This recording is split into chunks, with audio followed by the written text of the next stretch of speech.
Sa number 6, tatlo ka mga empleyado sa PAGIBIG Fund nga nagkalasamaran matapos mahulog ang ilang salakyan sa Ginabulong City, nagapabilin sa gihapon sa ospital.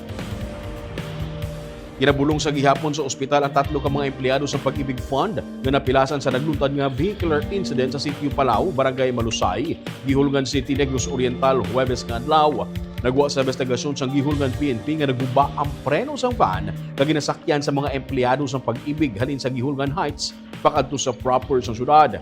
Ang van ginamaneho sang 59 anyos nga empleyado man sa PAGIBIG Ayala branch sa Cebu kag residente sa Talisay City sa Cebu. Sunod sa iya, ginausoy nila ang nagakurbada nga dalan sa gulpilang hindi na magkagat ang preno sang van. Gid pa kamaayo sang driver nga hambalan ang iyang mga pasahero apang ang isa sa ila nagtingwa nga maglumpat gikan sa van. Nadulaan sa kontrol ang driver kag nakabunggo sa lubi kag pila ka mga gemelina nga kahoy sa igad sang dalan. Then on arrival sa ospital ang 40 anyos nga assistant department manager sa PAGIBIG. Magluwa sa driver, pilasun man ang duha ka mga pasahero, isa ka 32 anyos nga lalaki.